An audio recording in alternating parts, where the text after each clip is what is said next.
For these developments, we present tonight's first Innovation Hero Award and the Warren Centre Medal to Ian Headley.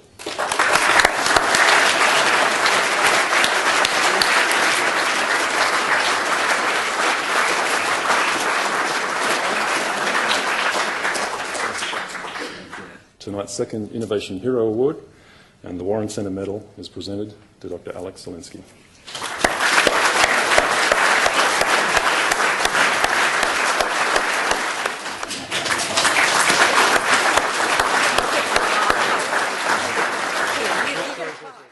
I'm certain you'll find this fascinating, and without any further ado, I give you Ric Tamba.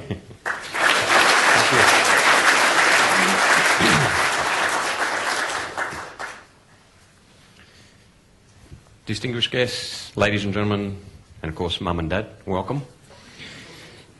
Tonight we're going to take you a little bit back through the history, a little bit on my history and a little bit on the history of NTC Powertrain, where it was, where we came from. A lot of our customers and our competitors still practice what I like to call over-the-fence engineering, which is where you get the engineer comes up with a concept, he throws it over to the fence to the designer draws it up, he throws it over the fence to the workshop guys who go out, source the parts and all the rest of it, then it comes in and the poor old technicians have to put this thing together.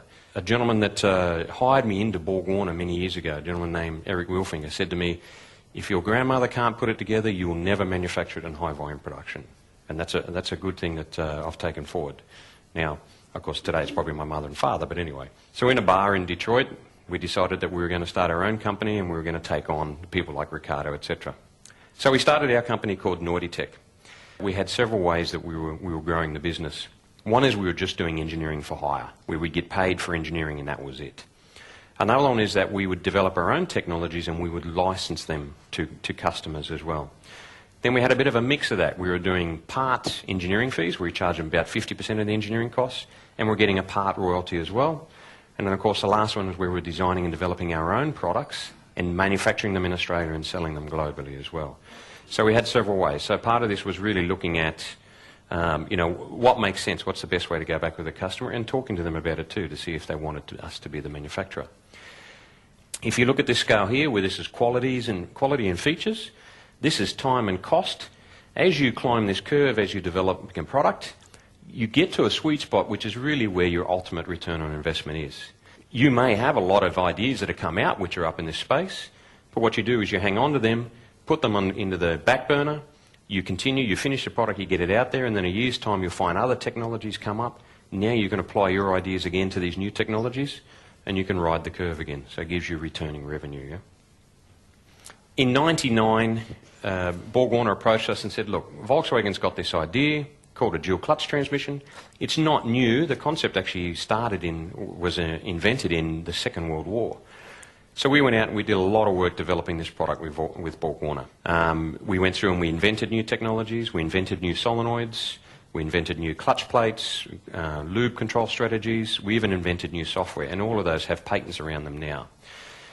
Happy to say at the moment that they're making millions of these transmissions today.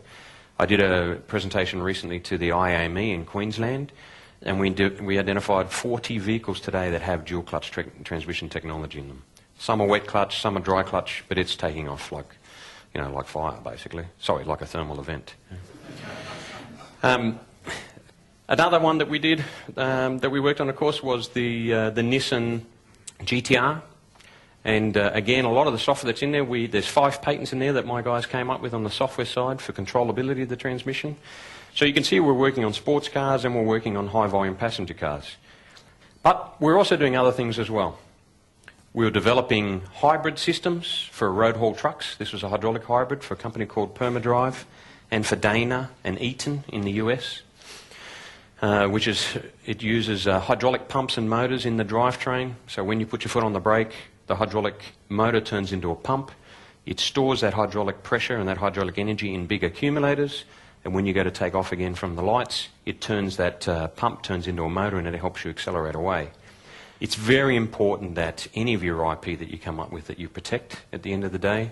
Make sure all your contracts are very clear, that they have a clause in it that says that if you brought it to the party, you own it, and they have a royalty-free license to use it, or maybe they have a royalty-based license to use it, depending on how you want to do business.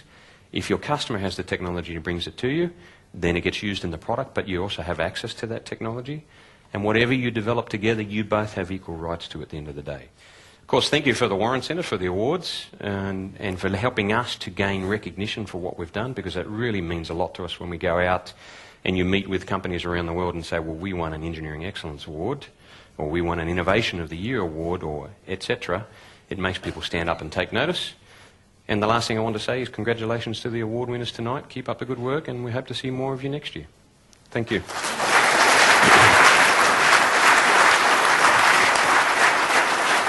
Thank you. Thanks very much.